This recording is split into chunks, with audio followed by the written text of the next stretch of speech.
किसी समय की बात है, एक राजा ने अपने दरबार में पंडित जी को पूजा पाठ के लिए बुलाया। पूजा के बाद राजा ने पंडित जी से 3 जटिल सवाल पूछे। 1. भगवान कैसे दिखते हैं? 2. भगवान कहां तक देख सकते हैं? 3. भगवान क्या करते हैं? पंडित जी थोड़े सोच में पड़ गए और बोले, महाराज, इन सवालों के उत्तर देने के लिए मुझे थोड़ा समय चाहिए। राजा ने उन्हें 1 महीने का समय दिया। पंडित जी घर लौट आए, लेकिन कई दिनों तक उत्तर नहीं सूझा।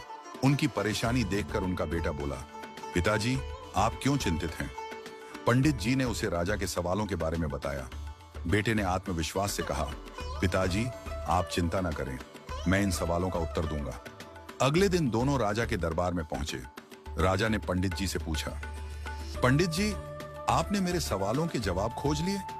पंडित जी ने कहा, महाराज, मेरे बेटे ने इन सवालों के उत्तर देने का जिम्मा लिया है। राजा ने पूछा, तो बताओ, पहला सवाल, भगवान कैसे दिखते हैं?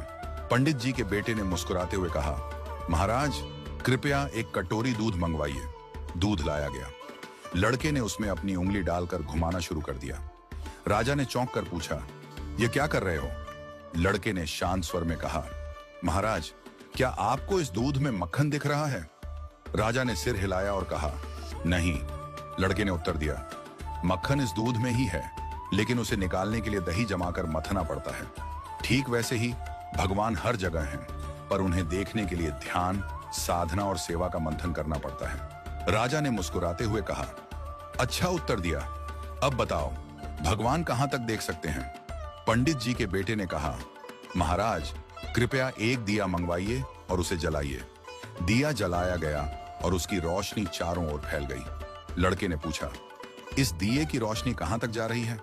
राजा ने कहा, यह तो पूरे कमरे में फैल रही है। लड़के ने उत्तर दिया, ठीक वैसे ही भगवान की दृष्टि की कोई सीमा नहीं है। जैसे इस दिए की रोशनी हर दिशा में फैलती है और सब कुछ देखती है, वैसे ही भगवान भी हर जगह सब कुछ देख सकते हैं। राजा ने संतुष्ट होकर कहा, बहुत अच्छा उत्तर दिया। अब बताओ, भगवान क्या करते हैं? पंडित जी के बेटे ने मुस्कुराते हुए कहा, महाराज, कृपया कुछ देर के लिए अपना सिंहासन मुझे दे दीजिए और आप नीचे बैठ जाइए। दरबारियों में खुसर पुसर होने लगी, पर राजा को जिज्ञासा थी, इसलिए उसने उसे सिंहासन पर बैठने की अनुमति दे दी। लड़का सिंहासन पर बैठकर बोला, महाराज, अब देखिए, अभी तक आप राजा थे और मैं आपकी प्रजा था, लेकिन अब मैं राजा हूं और आप मेरी प्रजा हैं। यही भगवान की लीला है। भगवान जिसे चाहते हैं उसे ऊंचाई पर बिठा देते हैं और जिसे चाहते हैं उसे नीचे उतार देते हैं। यही उनका काम है। राजा यह सुनकर चकित रह गया। उसने पंडित जी और उनके बेटे की चतुराई की सराहना की